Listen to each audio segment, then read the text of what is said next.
Hello, everybody, and welcome. This is One Day Today, episode 126. So glad to have you joining us. I'm really excited for you to meet both our guests today. But first, just let me begin. I ask this question a lot. Who am I? Why am I? Why bother? Like, what's the point? Of this world, this bodies we're born into. Like, what are we really here for? And it's funny. I feel like everyone has a different answer to that question.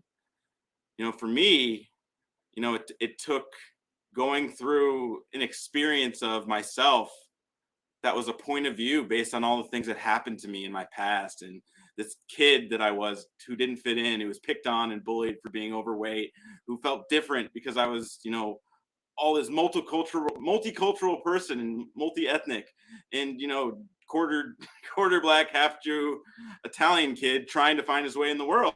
And in my journey, a lot of what brought me here, and I'm so excited to even hold this space. But what brought me here is this feeling for most of my life that I don't belong, and that what am I supposed to do? And I hid and I ran, and I started a band and made music and enjoyed traveling the world.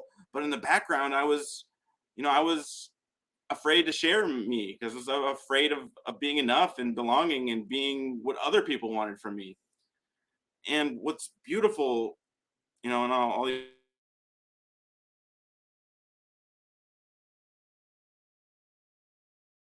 uh, lies wisdom. And for me, it was discovering, through all those mountains and valleys of my life, that all those stories about me not belonging and being enough were I made up when I was a kid, when all the things that happened to me where I wanted to be, I wanted to belong, I wanted to fit in. And what's beautiful is when we actually are able, when I've actually been able to share the most painful things in my life, the most deep, dark valleys and coldest, loneliest time of my life, I actually discovered my true power. And I would assert, no matter who you are, where you're from, what you believe, what you look like, that you have something unique that can lift others up, that you have something unique that can uplift people. Every day we have a choice, an opportunity to plant seeds of love, of laughter, of wonder, of beauty. There's plenty of stuff in the world. We whatever we focus on is what grows. If I wanted to, there's plenty of things that I could, focus on to be upset about, and to be, disappointed about, or to be depressed or afraid of. But at the same time, there's plenty of things I can be grateful for, I can be excited about. And what I can do today, you know, can actually impact someone else and can serve someone else. And it wasn't something that I learned through new knowledge. It was something that I had to experience and really look at, who am I? Why am I? Are we just spinning ants on this rock in the atmosphere, in the cosmos?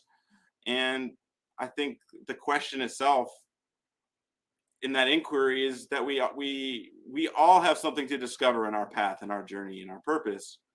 That whoever you are, you have something beautiful to share. You have something that can contribute to others, even if it's one small act. You can be that for someone else, and together we rise when we're actually listen to each other as the human, the flawed human, but also as the perfect divine expression of the universe within everybody. We all are that. We all have that, and I myself forget it all on an almost daily basis. But when we listen to each other with that, that's when new possibilities, new things we couldn't even imagine before, are available when we actually hold that space for ourselves and our neighbor. And that's what this space is about. That's what this stage is about, is people like you, and I mean you, sharing your gifts, sharing what you uniquely have in the space that you're holding in this world that you're living in. And that's what this is about. So I invite you all to share your gifts with us, whether it's on this stage or in your neighborhood or on an email you're sending your friend, your boss, or a random stranger. But we all have the ability to lift others up. So first, before we introduce our guest, let me welcome our co-host Matthew, who's in Hawaii, where it has a relaxing rain tin roof experience. How's it going, brother? Relaxing, quite relaxing. Yeah, this rain on the roof, I love it when it's at night too, and I can like fall asleep to it. It's just Mm-hmm. that, and there's we have these. Everyone thinks they're birds. Like at night, you start hearing this, and like when you first hear them, it's like, is that what are those birds? What?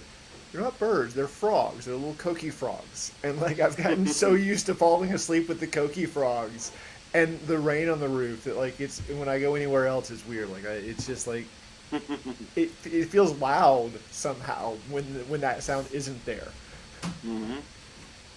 which is kind of funny. Like it's I don't know. You said something.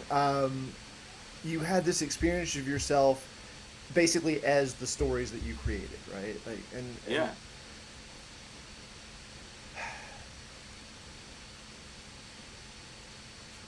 that conditioning that happens as we grow up. Like I feel like we get micro doses of that in everything every single day, like the rain on the roof and like not being able to fall asleep without that rain. It's almost like the same thing. It's like I'm being conditioned that this is the way I have to be in order to do something. Um, and being able to step outside of that has been an incredibly expansive and joyous experience for me. um, and it's this constant journey. Like there's constantly new stories that I'm uncovering that I have accepted as true from my past, and I have to like look at those and really go, okay, is that true? Is like did this event actually mean what I think it means or what I'm assuming that it means? And the answer has inevitably been I don't know. It's not a yes or a no. It's never been a yes or no. It's I don't know. And the more I've embraced that not knowing, the more ease has come into my life. Like it's like the not knowing is the ultimate fear for me. Like it's the fear of the unknown, like the fear of not, you know, will this thing hurt me? I don't know. Right. And so that that question of who am I and what is the point? Like I feel like that's only uncovered, or the answer to that is only uncovered as we uncover these stories, these beliefs that we've taken on as true. And the more clear I get, like, and by clear I mean the more I uncover those stories and like become comfortable with the unknown and accept that I don't know anything, um, the less my behavior and my words and my choices and my emotions are dictated by those assumptions that were made in the past, the more I'm present to right now and how I'm feeling right now. And there's this subtle little voice, and this has been talked about for millennia. I mean, almost every great teacher has talked about it. Um, this little pull, this little draw to, oh, go that way, or oh, say this thing, or, and it's like I don't know what that voice is. Call it the divine, call it the universe, call it God, call it the Holy Spirit, call it love, whatever. But it's getting past the stories, clearing my mind of those so I can hear that voice and follow that guidance. And as I follow that guidance, as I grow stronger in being able to detect that subtle voice, the more joy and ease exist in my life. Mm. Absolutely. It's, I think it's discovering that that it's all a point of view, and until we're actually, it's like we live our lives like when you're the character in the painting or in the story, you don't see the painting as a whole. You only see through the vantage of your senses, and and I think that's the opportunity because life either happens to us or for us, and it's like we can be a victim of circumstance or we can actually say how it goes with our context. It's how the world occurs is, we could be in the, like, we could be out, you could be out in the rain being like upset that you're getting wet and getting soaking wet, and it's so scary and it's hard. And you could also be a kid at a water park having the time of your life, and it's the same experience, but a different listening of that experience, a different context. And I think, and that's why I love this space. I want to jump to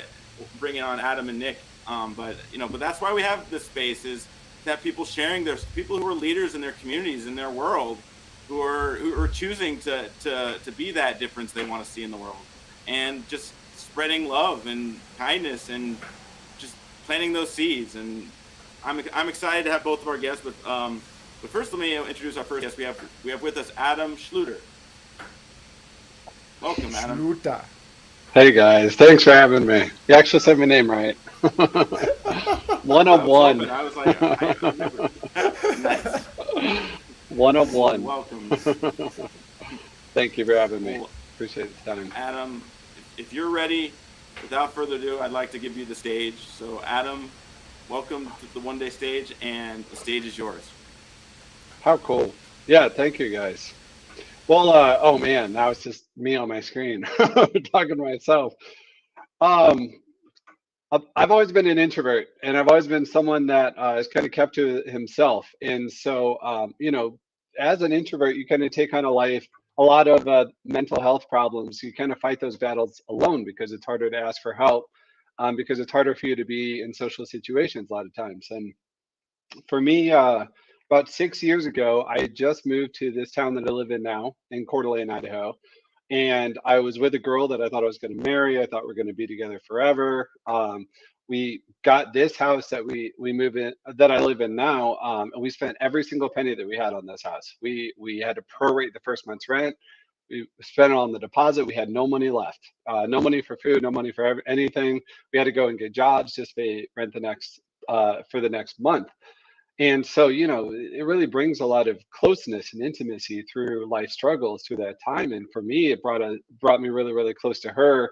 But in time, our relationship just kind of got pulled apart. And the more that life's reality kind of came back into it, it ended up just pulling us apart. And it was tragic for me. It broke us apart. And she was my best friend, and she ended up breaking up with me. And I had just moved to a town where I didn't know a single person, and I had just come from Mexico where I didn't have a phone for the last 4 years, and so I didn't have any social media. I didn't, it was just a very lonely time where I was all by myself, and I didn't really know how to make relationships, and I really fought that battle on my own. I didn't go out and ask for help. I didn't put myself out there, and I just really sank into a hole of depression and loneliness and isolation.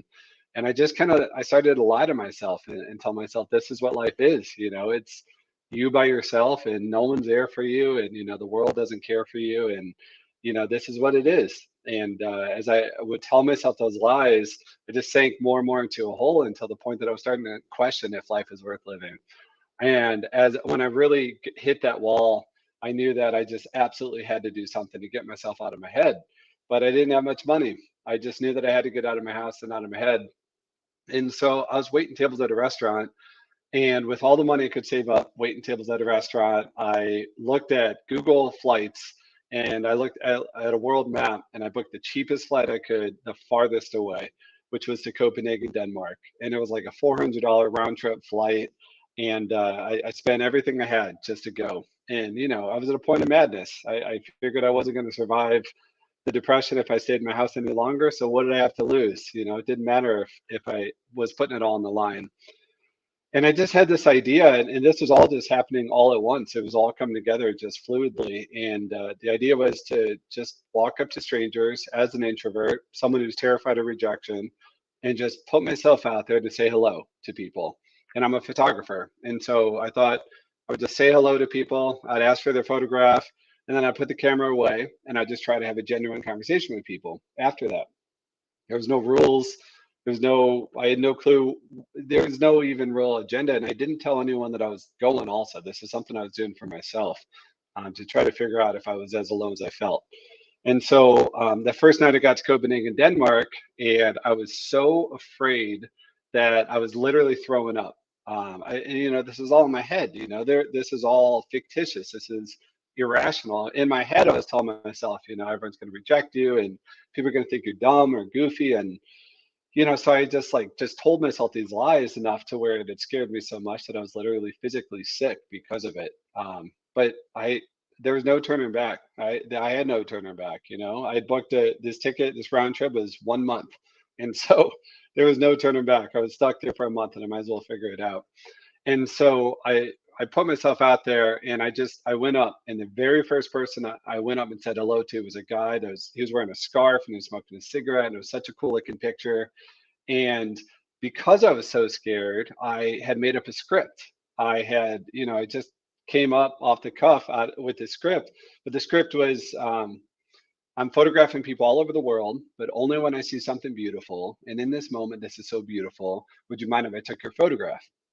And I thought it was eloquent and I don't know, interesting. And it just allowed me to kind of hide behind the script. And so I went up and I told this guy that, and he looked at me and he just didn't know what the hell I was talking about. You know, I'm a stranger that just walked up to another stranger and told him a script. And so because of the script and he read it as kind of disingenuous, he said no, and he rejected me. And all my fears, every single fear that I had, there it was right there. It was solidified into that, okay, that's it. Yeah, this is dumb. This is a stupid idea. And, you know, what the hell am I doing? And, you know, people think I'm dumb and blah, blah, blah. But because I had nothing to lose, there was no turning back. I just kept going and going and going. And I kept using the script, but the script wasn't working. In fact, at that time, I was really watching the numbers and I was at a 95% rejection rate. I was walking up strangers, I was giving them scripts. 95% of the people were telling me no. And so I was moving around in different countries, and thankfully I got a sponsorship at the train company. So I was able to ride a train and sleep in the trains. And so I was moving in between countries. And the more I got beaten down by all this rejection and just to extend the duration of the trip, the more vulnerable I became because I was just tired and I was just disheartened. And so I just started to throw away the script because it just, you know, it wasn't working. And so I just became more and more vulnerable. And I just didn't know what the right thing to say is, but I just would say hello to people and I would just kind of pick it up from there. And the more vulnerable that I became, everybody started saying yes. Everyone started reading it as genuine. I was like, what the hell is going on here? I don't have anything right to say. You know, in fact, most of the time it's kind of awkward. You know, I'm walking up to a stranger and I'm saying hello. Hi, this is you know, how are you? This is a beautiful day. You know, are you from here? What do you do? And you know, how'd you get into that? And you know, I'm just making it up as I was going, but it was forming real conversations.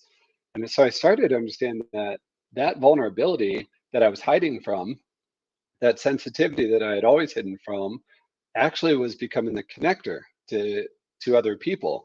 And I realized that they would read it as authentic and genuine. It didn't matter if I didn't have the right thing to say. At least it allowed them intuitively to open up enough to me to have a conversation. And from the conversation, I'd just be myself. I'm a very curious person.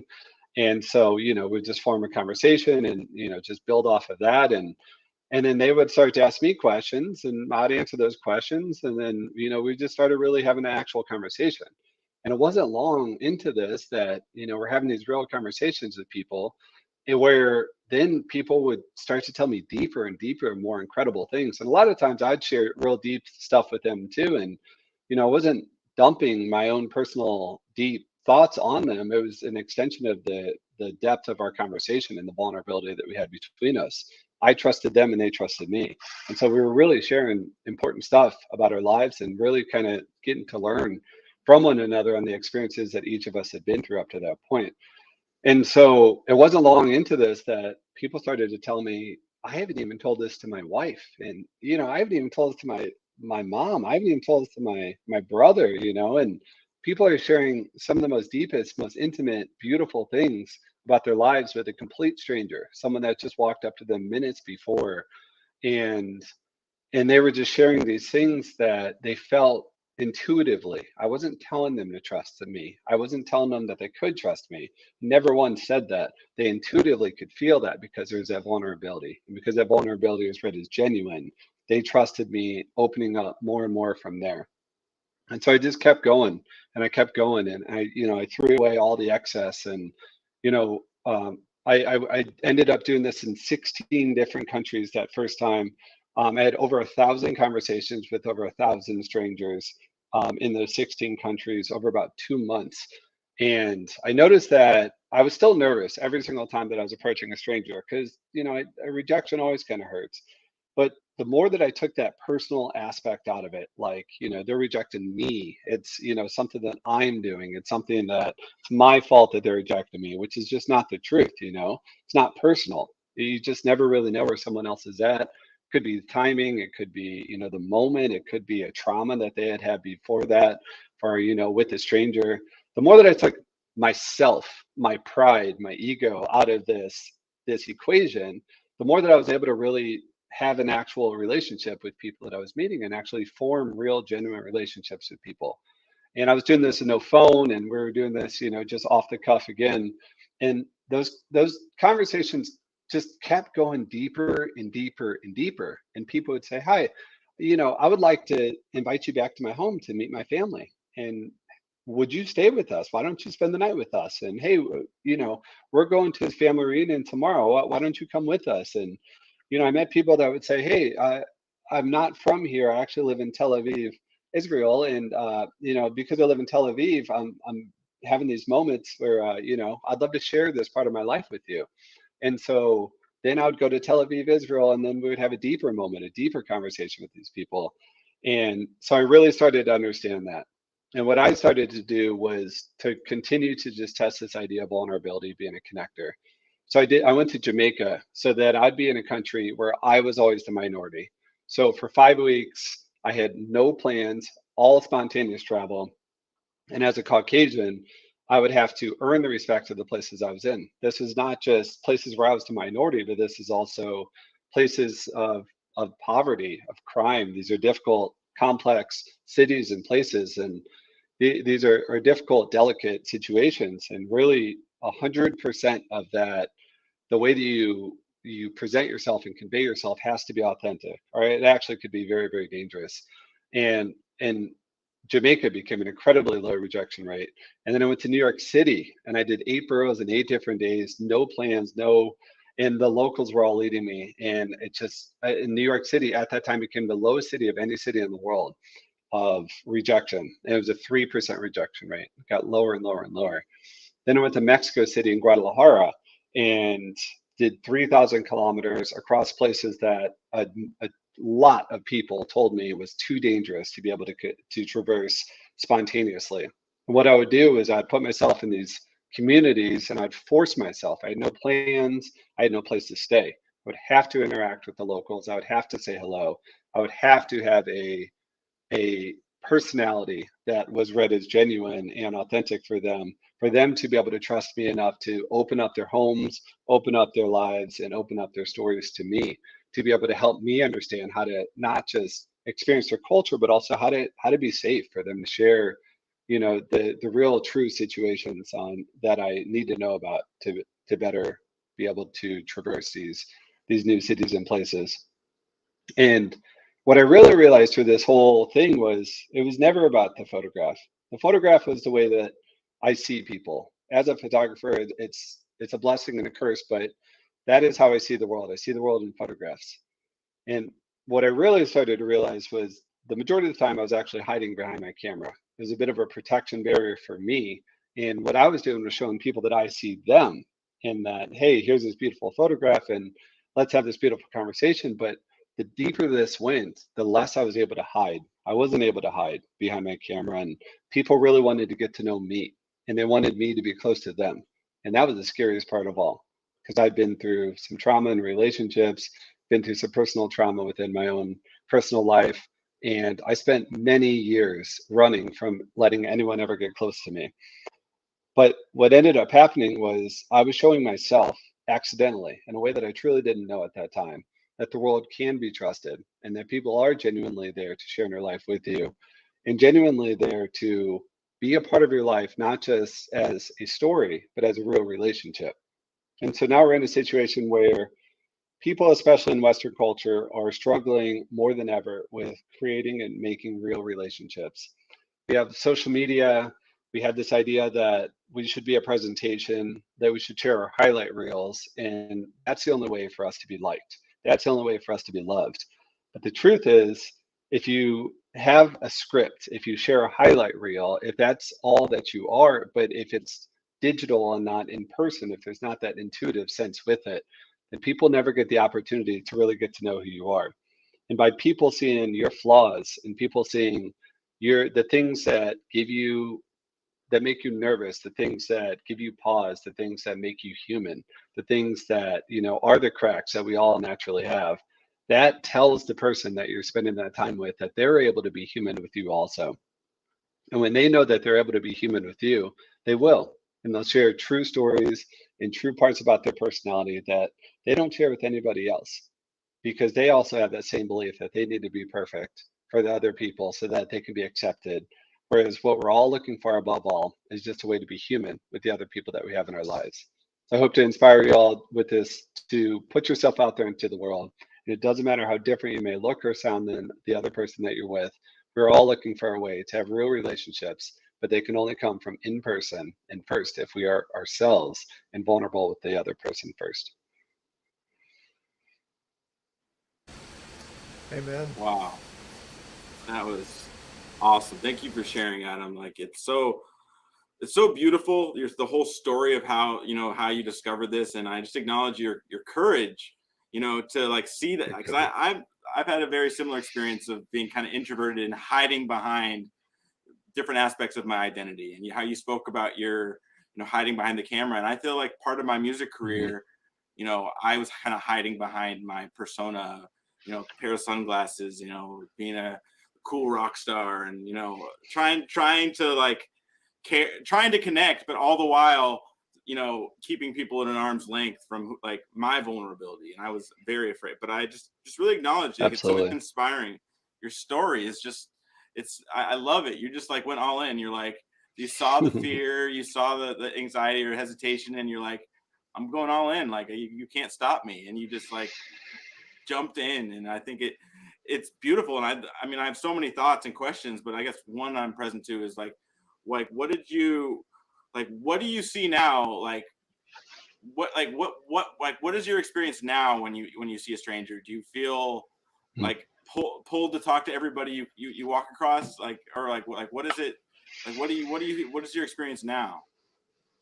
Yeah, great question. I don't make this up, and that's the interesting part, I guess. I really rely on intuition quite a bit, and I wish we all relied on our intuition more because, we're in a situation now where we're all very distracted, especially when we're out in public situations and our minds are busy, our bodies are busy, we're on our phones, we're thinking about our stuff, we're in the past, we're in the future, we're anywhere but not present. But the more that you can be present, the more that you can be intuitive, and you really get a good sense of, you know so many things. We're so incredibly smart if we rely on our intuition. I mean, that's what we've survived for, millions of years up to this point, and we have this incredible tool within us to be able to do so. So to me, I'm just a very curious person.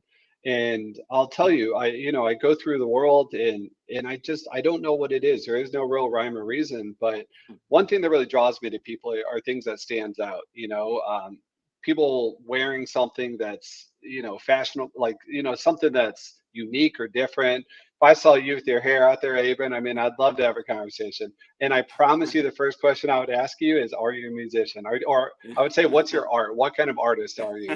Because you can really tell that, artists have this way to really have these unique characteristics that we kind of wear on our sleeves, and those are beautiful stories, and it's like, how'd you get there, and what inspired you to get there? So those are the real stories that stick out to me the most. But there is no real rhyme or reason. But the people I really never ever walk up to, and I don't mean any judgment by this, but are people that are staring on their phones. And I don't walk up to people that are staring at their phones because their mind's so busy and they're not really there, and it's just not really interesting to me. And I want to have a sit down conversation with you and have a real vulnerable connection with you. And I need your mind to be a little bit clear, and I need you to be present with me for us to both really be able to connect in that. Yeah, I really hear your like the core value for you is curiosity. how Hmm. you just like, going to go to any country that I can afford, and just like, you know, how you just leapt into that. It's awesome. It's beautiful. And it, you know, Was a it bit of reminds madness me. too. Yeah. Well, I think that's a good healthy amount of madness. What you got. Yeah. That's the good kind of madness. That's like the Yeah. best kind. Yeah. That Right. that place, like that place where you're so desperate that you're willing to Hmm. do anything. I have Hmm. found to be incredibly powerful. And like you've Hmm. taken that to extremes, and I love it. Like even more extreme than I have in some ways, which is like I don't meet many people like that. Um, Thanks, and Matthew. like it's I get the feeling you're a bit of a wayfinder. Um, Hmm. like Never heard that. What does that mean? so a wayfinder is someone who scouts the way, who goes out Okay. and explores places that have never been explored before and finds a safe way through. Hmm. Hmm. And like I see that like you are almost a perfect example of what I was talking about in the very beginning about finding the stories and overcoming the stories. And your scripts, like to me, that's almost the exact same thing. Like, Hmm. how many other scripts have you noticed in your life that Hmm. you just let go of because you don't need them anymore? Hmm. It's a part of evolution, part of us evolving as humans. Just to, again, like me hiding behind the camera is the same thing as me hiding behind an identity, or like Mhm. the story that I tell everyone that I am, when it's really like what we're all looking for is people to see us for who we truly are and to know us for who we truly are. It's up to us to first have the courage to share. And when we do share who we truly are, there will be people that don't, that maybe they reject it, maybe they do, maybe they don't, maybe they want to know more about it, maybe they don't, but it's just not personal. And so if we can take that pride out of the situation, we can just fearlessly be ourselves. And I know that it hurts. I know it's hard when people reject us, but there's so many beautiful people out there. There's so many people out there that would love to share their story. And by you kind of letting go of that presentation, you get to be yourself, but also you're going to always bring that out of other people, that it's safe for them to be themselves too. You can form a real relationship based on the truth on who you both are. Right. I just really hear you. You really express and embody like the power of vulnerability, like how it's like, like attracts like, and it's like when, like, just how analogous the scripts are for how you describe what just Matthew just said. Just like when we see the scripts and the stories, you know, but you kind of flip the script, no pun intended, to like you're seeing you're being vulnerable is like an invitation for someone else to be vulnerable. And I feel like Hmm. it's something so overlooked, the power of vulnerability, at least in mainstream culture. I see, like, especially for men, or not, vulnerability is like a weakness. We're not allowed to, Hmm. and I mean, there, that's a whole different conversation. But I just hear, and you're when you let go of that script, you also accepted the unknown. You went, you like you made you made the obstacle of, the story of being introverted, which I can relate with, like, but you've Hmm. made that into an opportunity. But then you've created a system and an environment and structure that you not only have overcome that, that fear. You've created it as a well for beautiful experiences for yourself and for others and everyone you come across. And I feel like the next stranger is so lucky to have crossed paths with you. It's just like, because I just hear where you're coming from, is just honoring hearing people's story, but seeing them and listening to them Hmm. fully.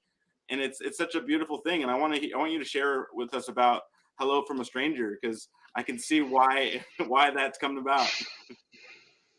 Yeah, and I mean, I'll say with that, I grew up. I've always been a very sensitive person. I've always been a very sensitive, introverted person, and I struggled for years and years and years, especially high school and college, and in school.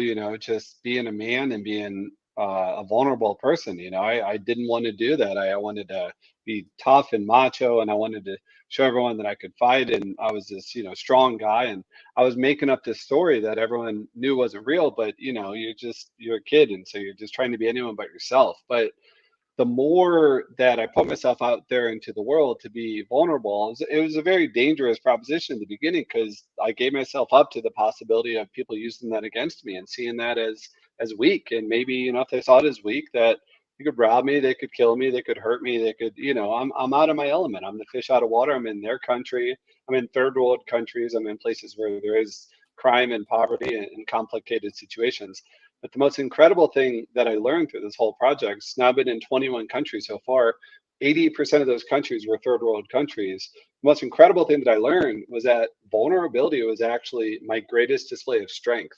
And I go to very complicated places. I did this in the murder capital of the world, Caracas, Venezuela. I mean, I've been to very, very, I mean, when I was in the slums in Jamaica, I mean, I'm the only white guy within 500 miles. I stick out like a sore thumb. And, in those situations, you get tested not in a physical way, but you get tested in a social way. I mean, there's a lot to be said about the way that you carry yourself in the world. It's a very primal situation. And so if you so what I noticed was that me being myself and me being fearlessly myself, which was a vulnerable person and someone that likes to communicate and talk, was actually my greatest display of strength in a way that now 21 countries, extremely deep immersion into all these countries in very long periods of time.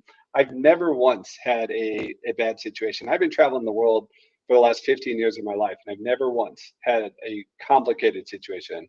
I had one cool situation that was complicated, but we were able to communicate and talk our way through it. But the most dangerous thing that we can do is to lie in an intuitive sense to the people that we're someone else. And then when you're in difficult places, third world countries especially, that comes through. There's a disconnect there, and people can tell that they're being lied to.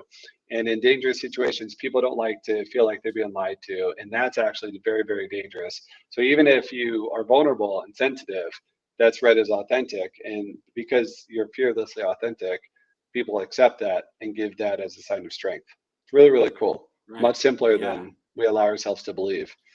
Yeah, I would go beyond saying they not only accept it, I feel like people are attracted to that. Yep. We're all attracted to that, and even if we haven't distinguished it, I feel like you said, you had a 95% rate of when you follow the script. And I feel like that apply. It's beautiful that you discover that, because I think that applies everywhere in life. Like everywhere we try to control, the outcome, and like, this is what I'm doing and this is how I'm going to do it and this is exactly how it's going to play out. Like when we are attached to a specific outcome, a specific way it's going to go, we're actually depriving the universe unfolding in a way greater than we could ever imagine. And it's like, that's what you're doing. Is like, you're jumping into unknown uncertainty and just providing the space for connection in ways that would not be there if you weren't actually choosing that in every stranger you speak with. Yeah, and I'm also saying this is who I am. Take it or leave it. This is who I am, and I'm giving you an opportunity for you to be yourself. Also, I've just found that people always give me their true self once I'm my true self first with them. Yeah, the one thing that stands out the most from this is it's the fear. Like there's a saying among the Hopi elders: fear is the fastest way to manifest what you don't want. Hmm. And I feel like you've exemplified that. Like, you were terrified of rejection and you were creating things from that fear and got rejected over and over and over and over and over again. And as soon as you really let go of that fear, that rejection rate started falling. Mm-hmm. I If I could teach the world one thing, just one thing, it would be how to break the habit of fear-based decision making. Mm-hmm. And I feel like you've done that in this amazing way, and I love you for it.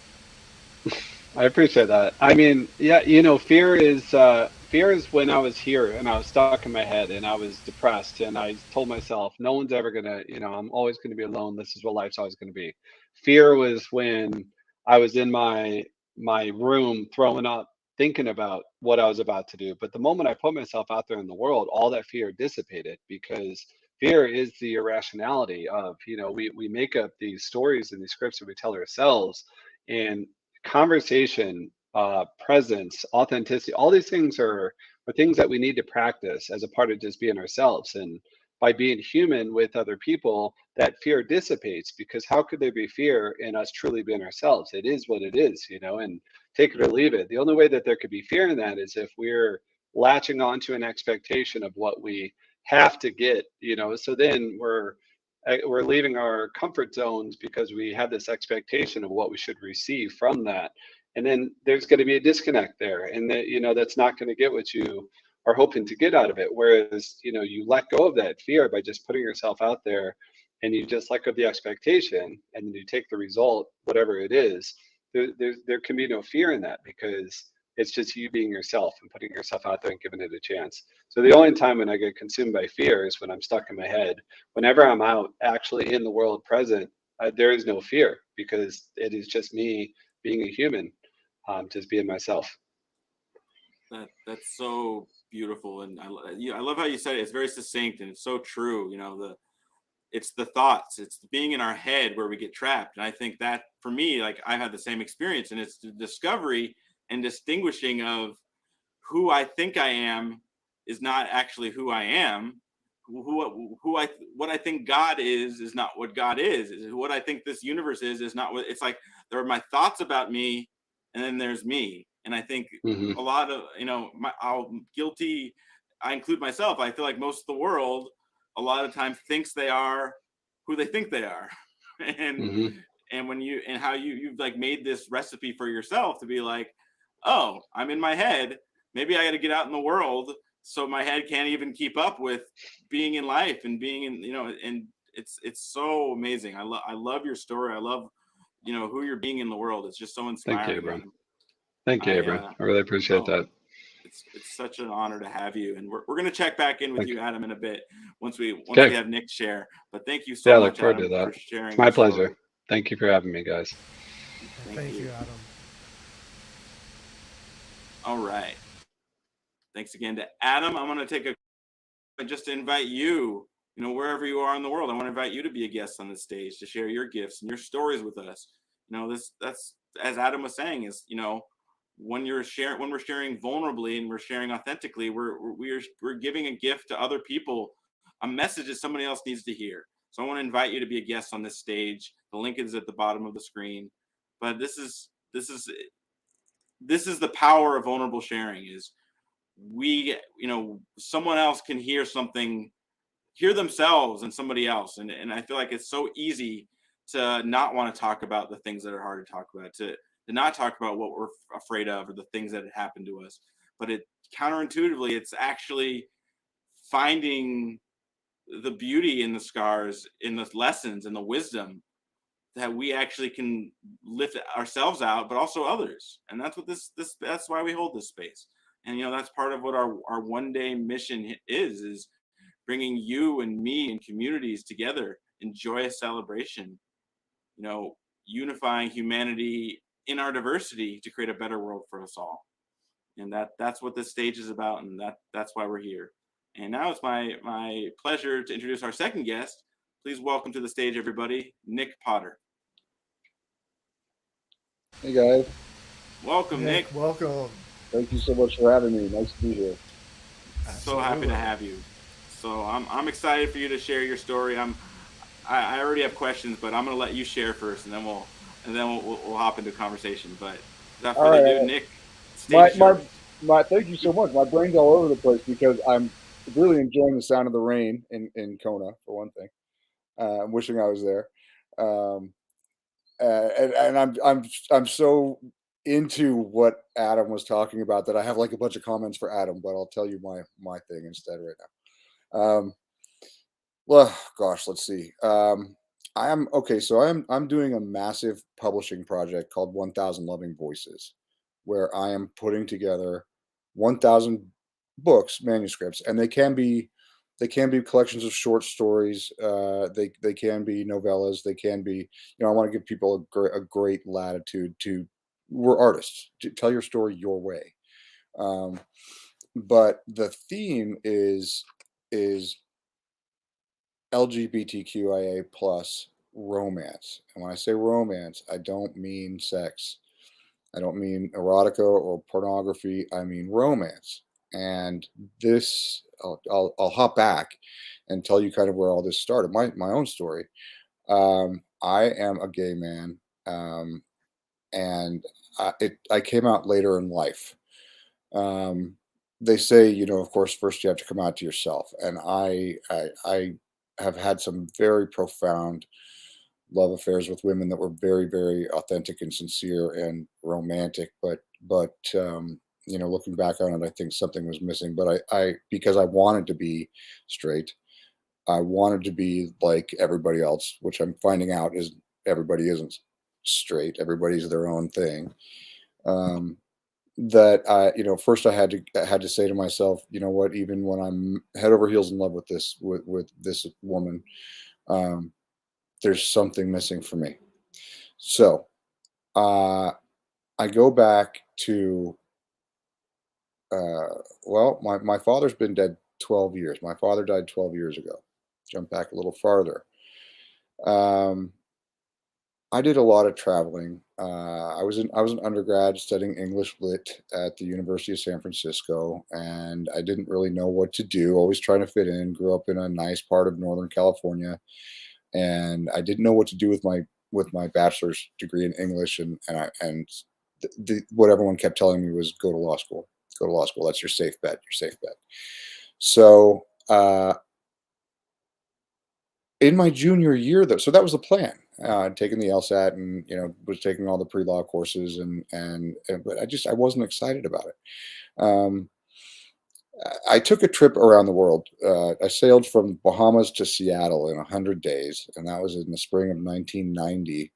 And I had really lived my life up into that time. I was 21 when I took that trip, or I think I turned 21 when I was in the Mediterranean, and I'd lived in a pretty small, pretty sheltered bubble, really.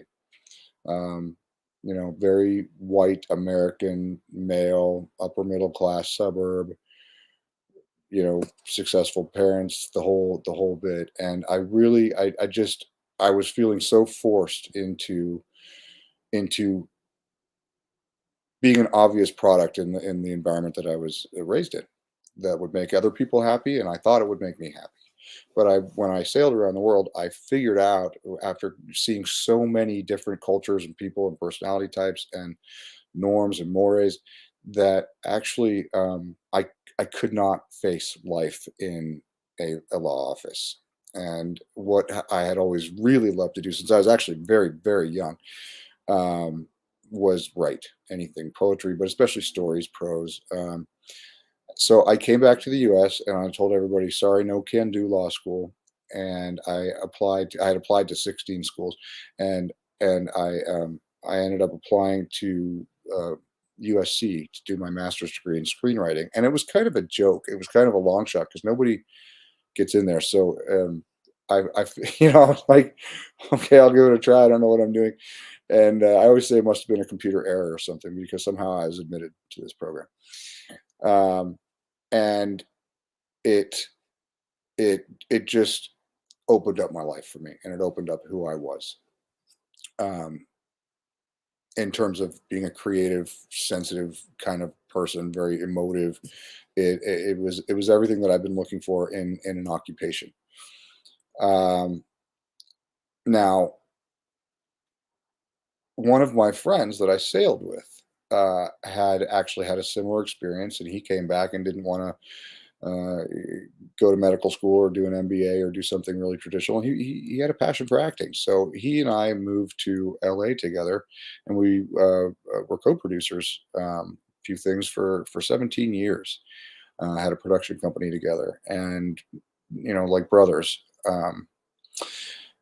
He and he's still like a brother.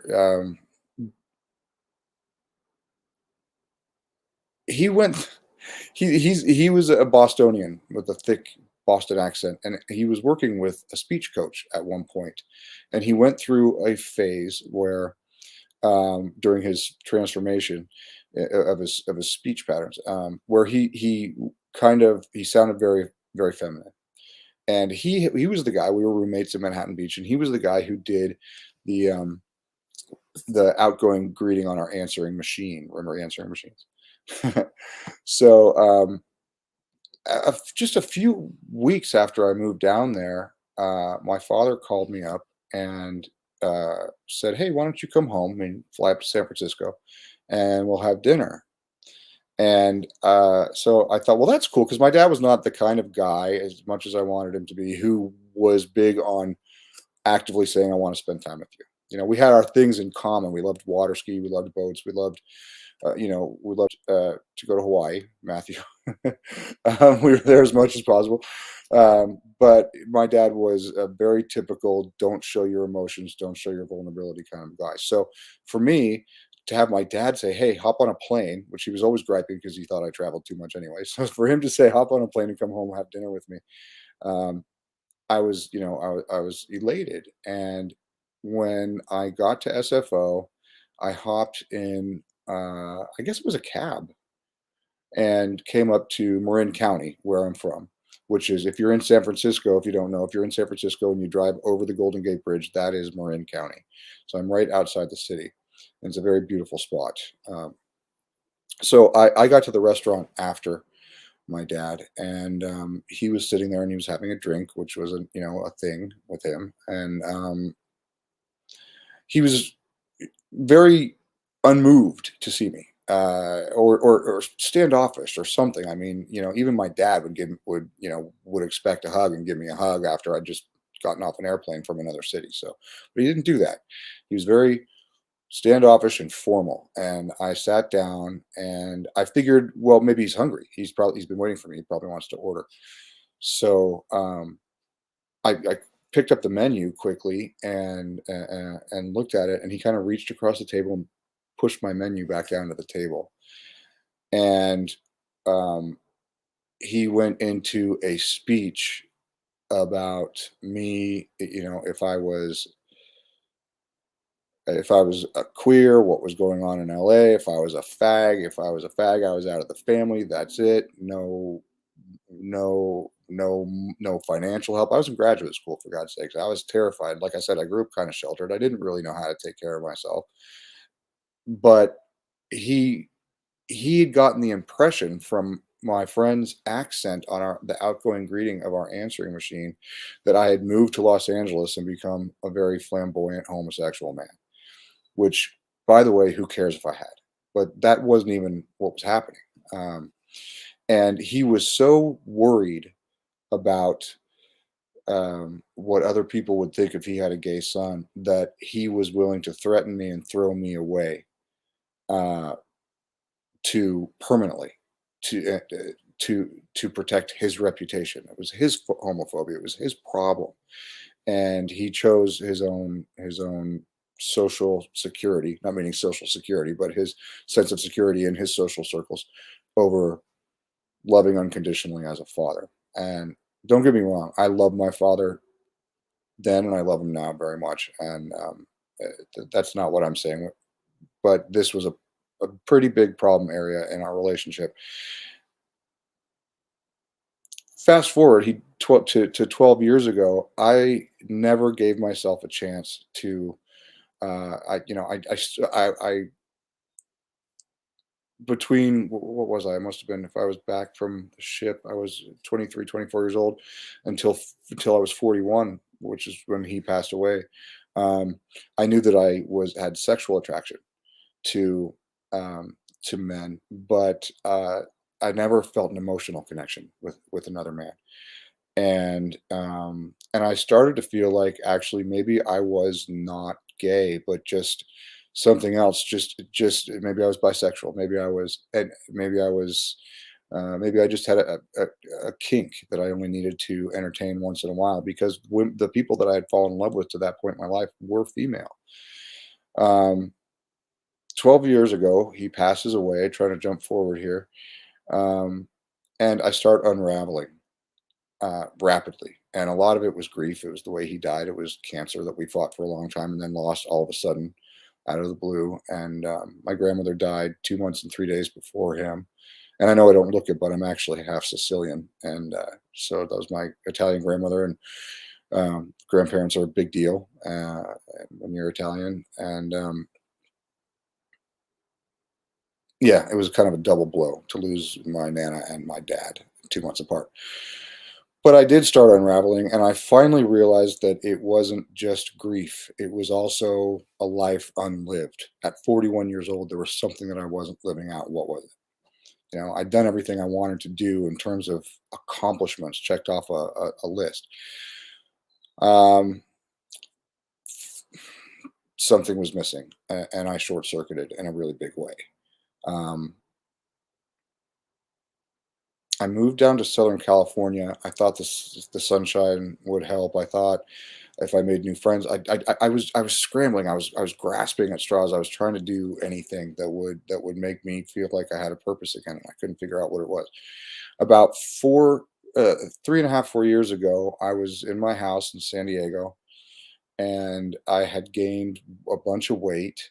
Um, and despite being a kind of an exercise lover, I feel much better when I'm active, just because I've got kind of a hyper mind and I need to spend that energy in a positive way.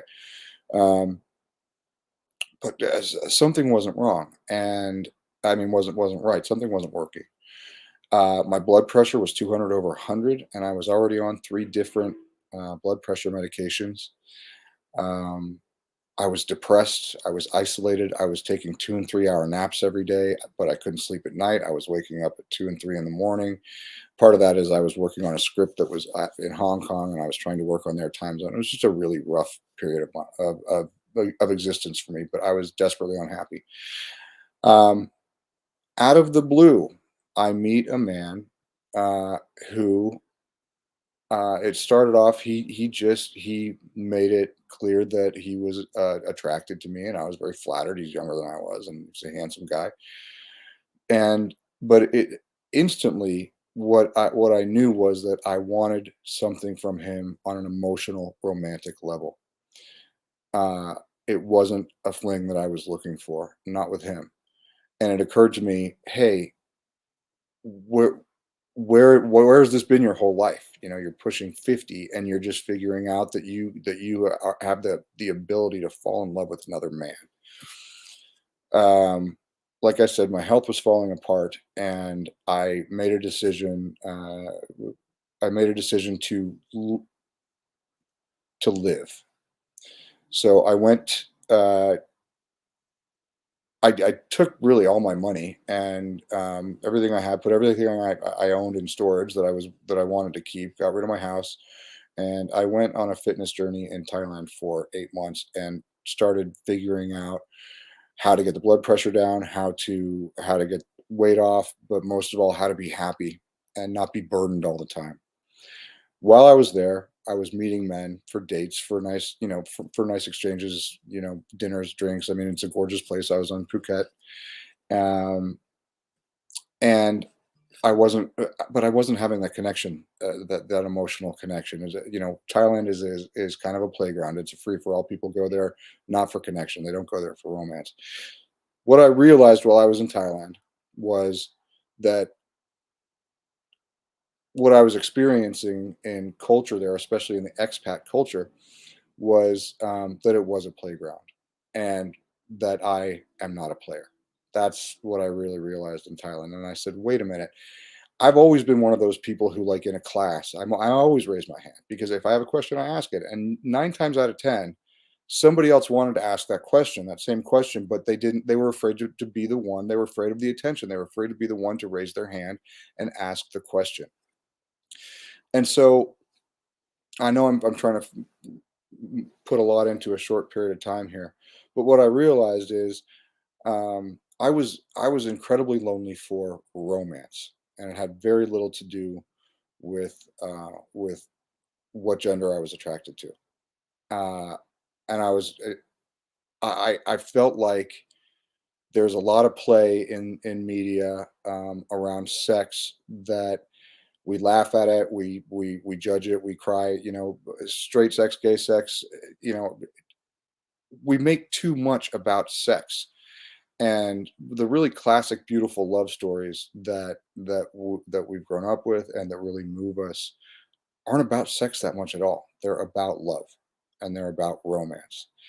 And I started realizing that, as such a consumer of movies and books and media my whole life, someone who loves media, I started realizing, how helpful would it have been for me, and how might my life have been different and much, in a much more positive way if I had been consuming media all along from a much younger age that showed me that I was normal and that I was okay and that however I love is beautiful, and that my life and the people that I spend it with should be about romance and emotional connection and not about who wants to be who I want to sleep with, to be perfectly honest. So, or who wants to sleep with me.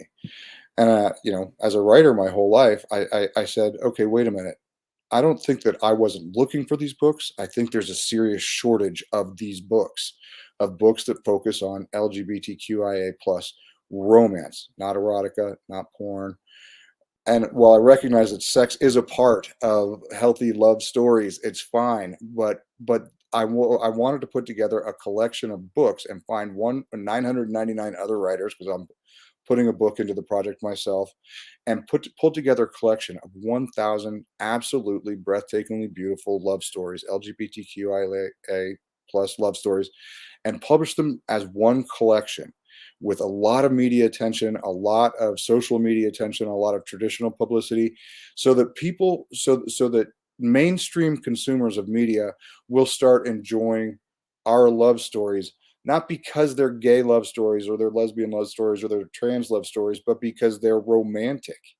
That's what I'm trying to put together, and that's what came to me when I was in Thailand.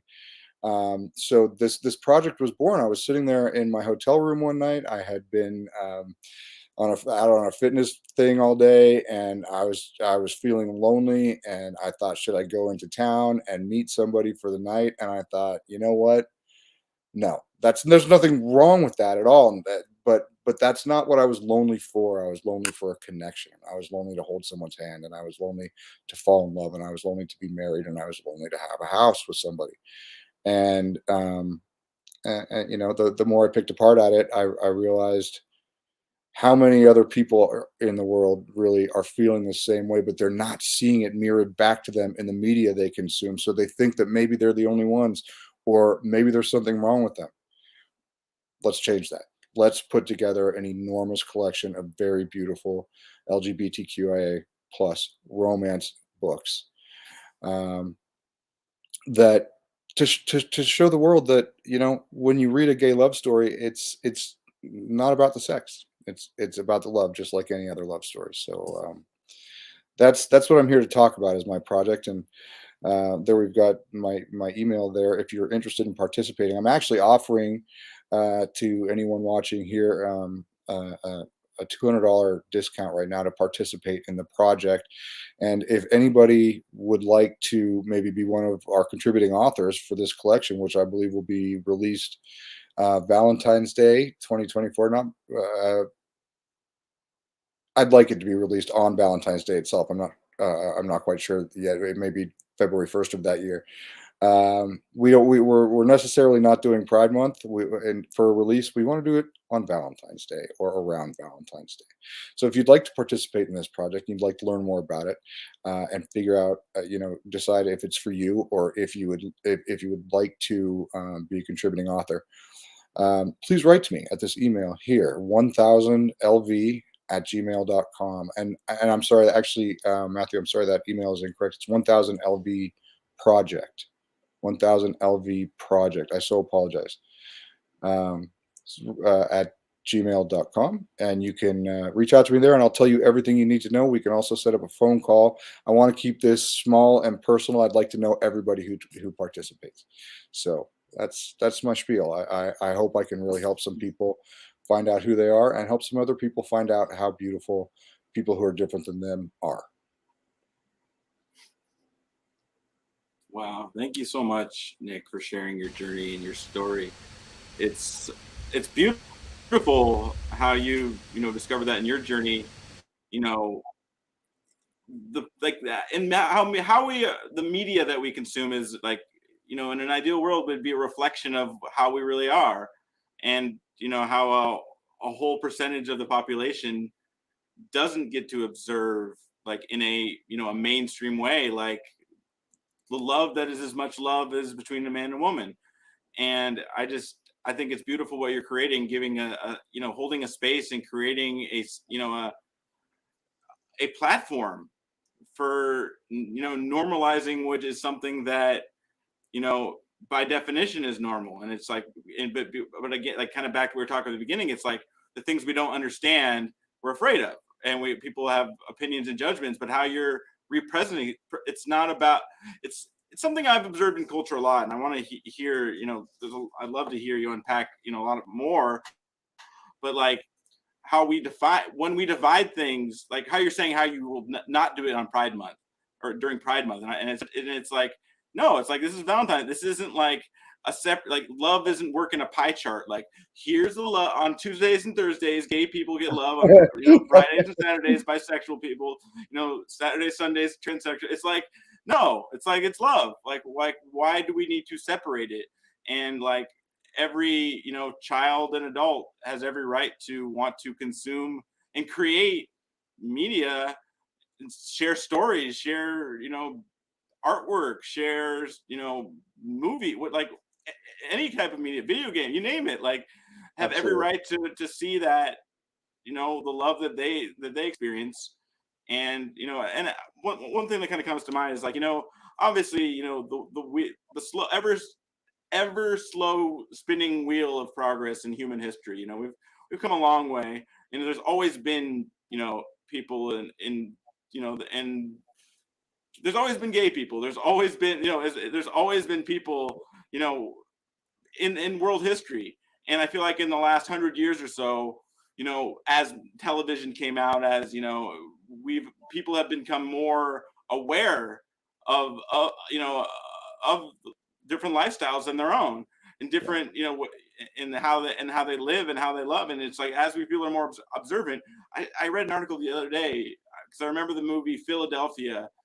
Tom Hanks was in it, and he recently wrote, or he commented that, you know, just kind of saying in this day and age he couldn't have done it because he was a straight man. He's a straight man playing a gay character, and nowadays it's like, why would a straight man play a gay character? And I'm just like curious, like where, like what do you see as possible when like when people are seeing love as love, you know, and like what do you see opens up when people can see love in the mirror and media that they consume, but also can share that, be self-expressed with sharing that? Like what do you see as opens up?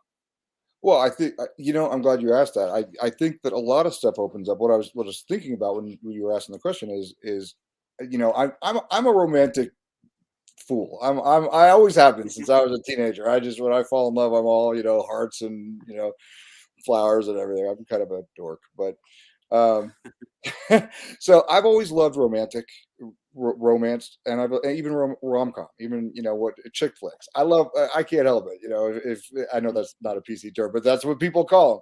So so if I can spend my entire life as a gay man enjoying seeing men and straight men and women fall in love in these goofy movies and stories, why can't the rest of the world and have just as much fun with love stories that aren't about a straight man and a straight woman? What's the difference? The only difference is that people who are not 100% straight um, don't get to see themselves mirrored back to themselves in the movies, and they feel like there's something different or wrong about them, or they're freaks, and or dirty. I mean, the ideas that still exist in 2022 about sexuality are so antiquated and prehistoric, and it makes me sad. A couple of years ago, I was doing a movie. Um, I wrote a script called Microcosm, because I wanted to focus on a big problem that we're having with suicide in our country, but globally. And during the research I was doing for that film, I became aware how disproportionately high the suicide rate was in LGBTQIA youth compared to straight young people. And it was shocking and alarming. And I thought at that time I started thinking something has to change. People have to start seeing themselves in the media, because when you're a teenager or younger and you're glued to your screen, which everybody is, 24/7 these days, you have to see something that looks like you, or you start to wonder if you're normal, you know? And even for educating parents, there are still in this day and age people, parents who would rather see their child be alone forever than fall in love with someone of the same gender. Mhm. Um, and it just, as far as we've come, I guess the point I'm making is, and I hate to get on my soapbox because I tend to get very serious about it, but it is a serious matter. People's lives are ruined. People are killing themselves. Kids are killing themselves over this issue. Really, now in 2022, that's what's happening. You can still be beheaded in parts of the Middle East for being gay. Look what's going on in Russia. I mean, it's just the change isn't happening quickly enough because this isn't about a convenience. This is about people being so lonely to be who they are and to be loved for who they are that they're giving up their lives over it. So, Yeah. so there's a very another the serious side, the serious soapbox Nick Potter, side is, let's save some lives, please, people. Let's Mhm. save some lives by saving the kind of media that's doing the negative programming that's killing people. But then there is the fun part of the project too, which is, let's be goofy, let's have a good time, let's talk about love, and while we're at it, let's give ourselves a boost as writers. Let's let the people who participate in this project find their own wide audience, by being a part of a very big, very public group. Mm. Yeah. So powerful.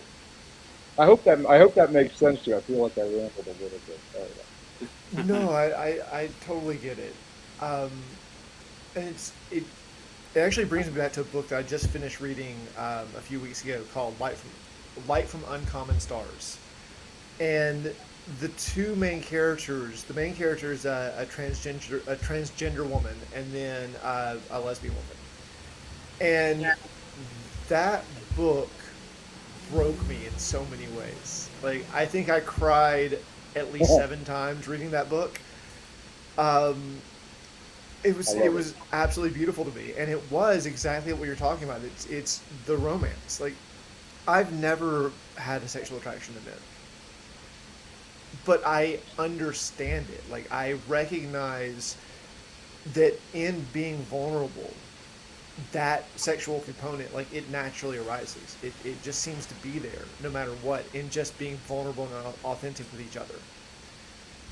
Yes. Um, and so I feel like this actually goes back to what Adam was talking about, like the fear of vulnerability and how we limit ourselves because of what we're scared of.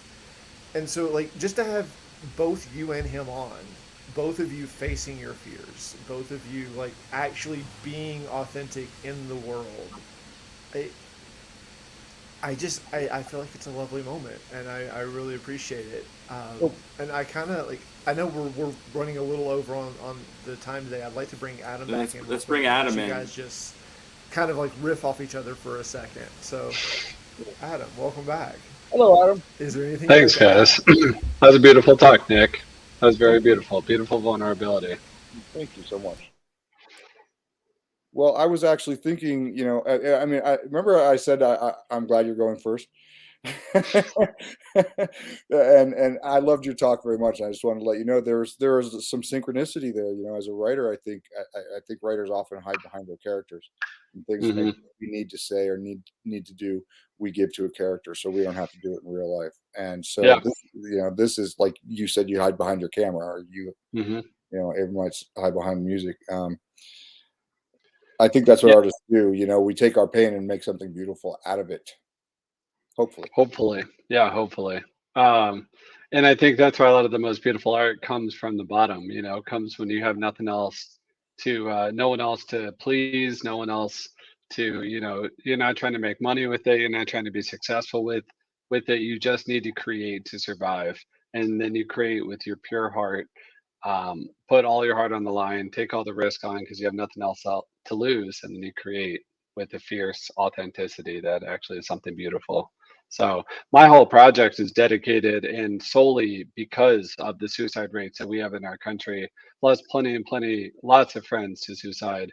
And the whole reason I've dedicated my life to this project is to try to inspire people to put their phones away and to talk to each other again, just because of that. I mean, nothing special. Don't have to have the right thing to say. Don't have to try to be cool or popular. But we didn't have these issues with connection when things were a little simpler with just human relationships. And when we spent more time together in person, we were able to actually talk about emotions and talk about things that, you know, we were able to be human together and kind of share the journey of what that means with one another. You know, when you were talking before, I had a memory. You know how sometimes you just get hit with something that you see in your daily life, and it kind of stops you for a moment, and it's like becomes a life moment. Well, before I went to Thailand, I had my house in San Diego, and there was a beach that I walked my dog on every morning. And there were 5 little cottages right on the sand, and people rented them. Families rented these cottages out for vacations. And I was walking my dog one morning, my awesome dog, and there was a family, 3 kids and 2 parents, sitting out on the porch of their cottage. Not one of them looking at each other, all Hmm. of them in their screens. And I'm probably saved all year long to come to this cottage at this beach to be together, and you're not talking to each other. And it broke my heart. It really did. So, Yeah, we're seeing that more than ever, and you know, really, again, just stealing the present moment. I think that joy is so much simpler when we can just notice what's right in front of our face. We don't need something. It doesn't have to be perfect. Doesn't have to be the most beautiful thing in the world. But you know, when we take away the present moment, then we're always looking. We're always kind of wanting something more. And you know, it's a drug. It is an absolute drug. And anytime when you're on drugs all the time, I mean, there's going to be withdrawals and there's going to be things that take away your happiness. And you're always chasing that next high. Where I think if you can just be present, if you can just find a way to just be okay with being where you are at that time, I think joy is just a little simpler to attain. I agree. I Well also said. like to throw in a bit of a twist to that because both of these beautiful projects that you two are doing came at what may have been the lowest point in your life, like the hardest place in your life. And there's often like I get caught in this as well, where like I feel like things aren't happening fast enough, like that there's too much suffering, there's too much pain, and it needs to change, it needs to change, it needs to change. Um, but maybe it actually needs to go slower. Maybe like part of this unfolding that we're seeing is forcing a huge number of people to hit rock bottom so that they get to this place that you guys hit and start creating for themselves instead of trying to script themselves into being liked by a million people, or trying to Yeah, whatever it is they've been trying to do. Like maybe this is the best possible thing that could be happening, is like this whole like series of events that are leading to this disconnection from each other. I don't know. Yeah, and also this idea that there's a pot of gold at the end of the rainbow. There is no pot of gold at the end of the rainbow. It's right here. It's what it is right now. So this idea that we're always chasing this, you know, this idea of we'll be happy when we get to this place, when we finish this one thing, when we do this one thing, when we have this one thing, is a fallacy. And we're teaching that to the younger generation, and they're accepting it as fact because they don't have the wisdom or the foresight to know that that's not it. You know, the journey is the most beautiful part of life, and the journey is the raw part. It's the good, the bad, the ugly. It's the ups and the downs. You know, it's the moments when we at least feel alive, we at least feel human. yeah, But when we're thinking that, okay, if we just have this, if we have this many likes or followers or this popularity or whatever it is, I mean, we're watching celebrities commit suicide right now. I mean, we're seeing a lot of celebrities falling apart mentally right now, and I mean, it's this great display that that's not what we're in search for, or we shouldn't be in search for that. What we're searching for is Mhm. contentment, and contentment can only come from appreciating the journey, appreciating who we are today, and continuing to be more of ourselves and learn more about ourselves, but also to be that for other people as they're on their journey, also, in yeah. my opinion. Yeah, I completely agree with seeing that. so many connections, seeing so many connections in both what both of you are saying.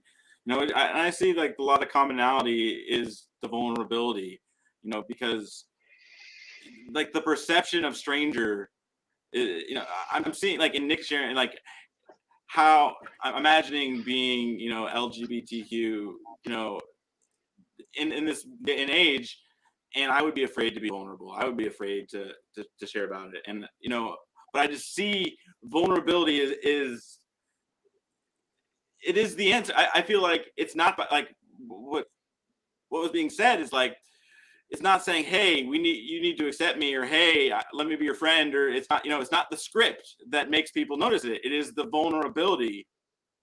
And I feel like what's so beautiful about your project, Nick, is it's, we all humans at our core deserve to love and to be loved. And, Yes. When we see the familiarity in something, even if it's different, when we see the humanity in something we're not used to, it's like, oh, they're just like me. Like, oh, they also do this, they also do that. And it's like, and that's what's so beautiful is like, even if, some of the manliest men don't admit it, everyone loves a true love story, like a true love story. And Yeah. and what you're doing is you're making love in a way that it's like, I just see like the vulnerability and how and just what you're both sharing is the answer. It is seeing a stranger as someone who's just like you, who's a flawed human, but you're providing that space, Nick, and the dots, you're connecting the dots, and it's like it is about the love. And when we distract ourselves with the idea of it's just about sex, it's like we're acting like if that's where I see the opportunity is. It's not going to be by saying, hey, you need to accept us. It's, hey, you're human and you cry and laugh just like me. Yes, and you're gonna, just like allow yourself to enjoy someone different than yourself. Allow yourself to get as much joy out of a gay or lesbian rom com as I get out of a straight one. What people are missing out is the point that I want the general public to know Yeah. is that there's a lot of fun to be had. It doesn't always have to be all serious and dark and saving lives. I mean, that's that matters to me a lot, but nobody wants to be serious all the time. There's a lot of fun that can be had if people start embracing different kinds of media being mirrored back. I love that you said that, how people are missing out, because that's, for me, that's the crux of this. It's like we all miss out for all the fear that we don't face, for all the strangers that we're too afraid to talk to, for all the people we don't understand, which we don't actually recognize that though the biggest lesson you can learn. For people who think like you do and have opinion, it's like, or people who are just different. It's like our biggest growth, our biggest lessons are not from our successes or from our failures, and our biggest opportunities to learn and to grow are from talking to people who are different than we are, who we have no idea what their life is like. And that's what I hear in both of your sharing and your stories. Absolutely, like Adam, walk up to a stranger and be ready to accept anything about that stranger. Well, because we're looking for the same thing ourselves, and we're looking for others to treat ourselves the same way. And so first we have to be that example for others first. Yeah, yeah. There's also this is an aside, by the way. There's some geographical synchronicity going on here on this show right now because I'm teaching a screenwriting course all over the country. I think I was telling Matthew about it, and I was just finishing up before we were on air. We were talking about the Four Seasons in Kona, and that's where that course is going to be taught, the Kona course. And I'm finding we're also teaching in Nashville. Going to teach the course in Nashville. Which is a city that I've never gotten to play in, and I'm dying to come to see Nashville. So I'll get to see you, everyone, I'm there. And with you, Adam, I spent a year and a half looking for a house in Coeur d'Alene, and I did not get lucky. But I really want to live up there near the. Yeah, now's not the best time. But when were you looking at a house here? 2020. I looked at 2020. That was 5 houses. Yeah. We were the #1 housing market in the United States in 2020. It's insane. I mean, I moved here 8 years ago and no one could even point out Idaho on a map.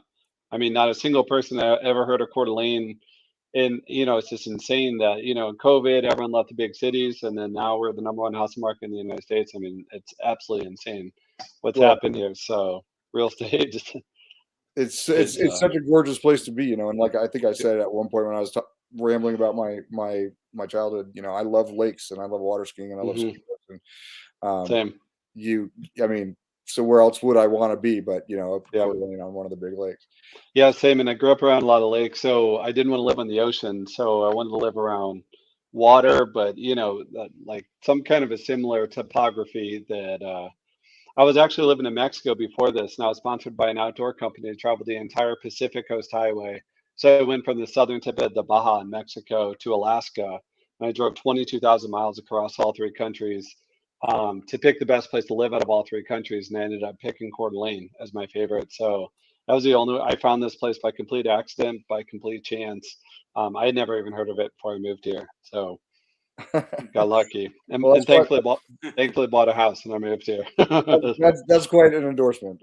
Yeah. So we'll probably be neighbors within the year. So there you Yeah. Like, bro, you're welcome anytime. It's a good place. Just, I always tell people, don't ever talk to I people about politics or religion, and you'll love every second. go. I have before we close, I want to ask each of you a question. I like in this space we really like to ask inquiries, but in the context of both of your missions and visions, that amazing, beautiful projects, which I'm inspired and excited to hear what more to come. But I want to I'll do in the order that we did it. But I want to ask you, in the context of your mission and vision, what are we building together? And I mean we as in the scope of your vision. Like what? So Adam, what do you see we're building together with Hello to a Stranger? Well, help me understand that question a little bit better. What do you mean? Like, what is the world building with this general idea? So like in like the community that just you be a leader for the cause of who you're being in the world, in the and I mean like the grand we, as in like it's you are the source of it, but those are people that are say, yeah, I want to be a part of that. I agree with that vision. I want, like, it's almost like, what do you see that like you're creating a future for us all to live into by the dream and the vision that you have. So like, what does that look Hmm. like? Does that make more sense? Like what at Yeah, the end of the that tunnel, does. like where do we get, where are we going? Well, I think over the last, 2, 3 years, we've really had this incredible rejuvenation of this understanding that we need human relationships in our life, and we need physical relationships to be a part of our daily actual life. And there's this rejuvenation of that with COVID. There's this understanding of that with all the divisiveness we've seen, in Western culture over the last few years too. So what I'm trying to build is this understanding that it's okay to be yourself, and that the idea was never to be popular. The idea was never to, this fallacy that we've gotten from social media that the goal is to have as many people following you or as many digital friends as you can possibly get. It's this race to whoever gets the highest number. That's not the goal anymore, and I don't think that ever should have been the goal or ever really was. It's that understanding that what we're looking for is people to genuinely know who we are, and for them to genuinely know who we are, we need to genuinely be ourselves for them, to ask for what we need to, and to be that for themselves also, to give them a space where they can be themselves too. And so the goal is not to have a million friends. The goal is to have a circle of people that we have close to us that we can share our ups and downs and our vulnerabilities with, and that can notice in the times that we need them the most, especially with the mental health crisis that we're facing, the situations that we need help navigating. That we don't know how to navigate those things on our own, and a lot of times those are things that just having that conversation allows us to progress and move forward through the mental health challenges that so many people are facing right now. So I think what I'm hoping for in from all of this is the simplest thing possible, for us just to be ourselves, for us to be human with one another, and to notice the other people that are around us, and to not try to be this presentation, or not try to be this this person that we think that other person wants us to be, but to allow ourselves to just be ourselves so that they can be themselves with us, and that we can just be human together once again. Love it. I love it. Beautifully said. It's the simplest thing possible. It's How about you? Well, Love it. this is so synchronicitous because the thing that I'm most excited about with my project is is having a community 1,000 writers strong, a community of people who get to be their unique, fingerprint snowflake selves with each other and still have something in common. And I hope to see lifelong friendships and collaborations. And I hope that we not only make our social impact and help the mainstream start enjoying our stories, but that the people who participate are going to have lifelong friends and a lot of fun experiences, in this project. I want to change some lives, really is what I want to do, and back to what Adam was saying, about how quickly you want to get to the finish line. I was just having this conversation the other day with one of we've already got some of our founding members at the project, and I love their feedback and their questions and stuff, because that's how we're going to grow. The more people that come into the group, the more we're going to inspire each other and ask questions, and tough questions sometimes that need good answers. um, and one thing that I'm wrestling with right now is that when I was first publicizing the project, I was saying we are going to release this Valentine's Day 2024. Well, you know what? If the project isn't perfect, it's more important that then we're going to push it back till Valentine's Day 2025, because it's more important that it's awesome and wonderful in every way, and that everyone enjoys the experience of participating in it, than that we do it quickly. You know, Especially in that there will be friendships and relationships developing within these 1,000 people across the globe um, during the process. This should be a life experience that people will remember forever, not just something they did, check the box. So Mm. Thank I you don't know if both that so answered your much. question. I hope it did. Oh yeah, well I mean there's a connection in what you're both sharing, but it's ultimately I see you're both transcending straight the concept of strangers. There's almost, I imagine, no strangers in the world. Like you know how Adam's speaking about it. And what you're in the platform you're creating, Nick, is where we can see the humanity in all people, and we can also be the love and the connection and the support and the uplifting of the people that are either strangers or different than we are. And I think that's ultimately where humanity's biggest opportunity is learning from the people that we've never even understood or known, because we haven't even been in their world. And it's having the courage to share our story, but also to listen to the story of others, and to see them in their full humanity and divinity, even when they can't see it themselves. Yeah, So it's such wonderful. an honor and a pleasure to have you both. And I'd love to have you guys come back and share some more with us, and hear how everything's going. But it's such an honor to have you both. Thank you, Adam. Thank you, Nick. Thank you, guys. It's been wonderful to have you Thank both. you. Thank you both. Thanks for having me. Really nice to be here. Pleasure. Adam, pleasure to meet you. Matthew, pleasure to Pleasure. meet you as well. So I hope we all talk again. Yeah, me too. Absolutely. Look forward to it. Uh, Would Before love we that. close, are there any final thoughts that either of you would like to add? Go ahead, Nick. Final thoughts. Careful, it might be 5 minutes. Keep it brief if possible. We are running a little long on time. I know we are. We are. Final thoughts. Uh, I just want people to. I just want people to connect. That's all. And I'm trying to offer a platform for people to do that. I know a lot of it's going to be virtual. We're going to be gathering in person a lot, as well. And walk up, like Adam says, to a stranger and say hello. That's how this group is going to get strong and powerful. If we can. Uh-huh. Yeah, and I would just say, if you feel fear about, the world, about talking to people, put your phone away, turn your phone off, turn off the TV, go out into the world and just see for yourself. It's a beautiful world out there. And so many of the preconceptions that we all have when we don't go out and see it for ourselves, we go out and we see that they're all just in our head, and the world's always there for us. Mm. I Yeah, love and that. just really quick, like Yeah. I love to like just mirror your experience, Adam. Like I have traveled quite a bit, and I've been in quite like many like extremely dangerous areas where other people are telling me like you shouldn't go there, you're gonna get robbed or killed or whatever. And like I'm just myself, and in being myself, it just seems like there's this magical way that I navigate through these places, and it's the people that I meet there, and it's the conversation that I have with them that lead Hmm. me through those places. Hmm. So Yeah. like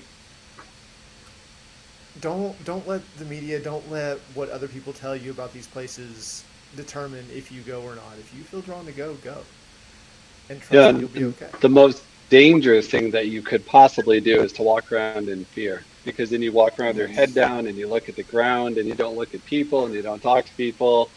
Go as much as you're able to without judgment and just pay attention and make up your mind from there. I think you're always going to get a different perspective than you might have started with. Yeah. Absolutely. Yeah. No, I would agree. no matter what our circumstances, there's a beautiful world out there. We just have to have the courage to look, and Hmm. we're gonna notice whatever we're focused on. And Hmm.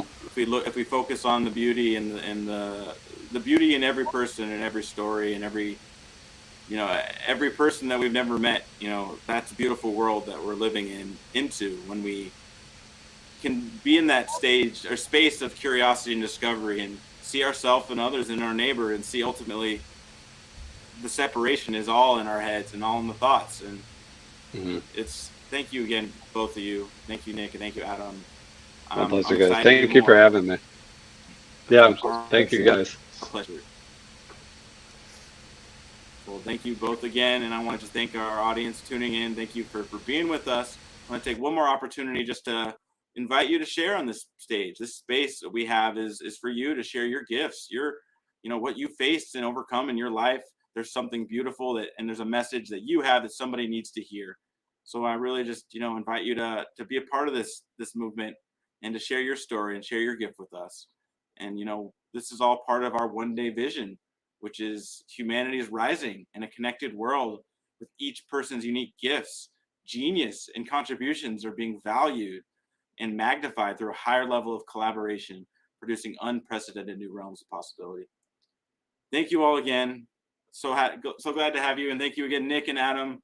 We'll see you all soon. I hope you have a wonderful, beautiful weekend. Be safe, be well. And as always, one day is today.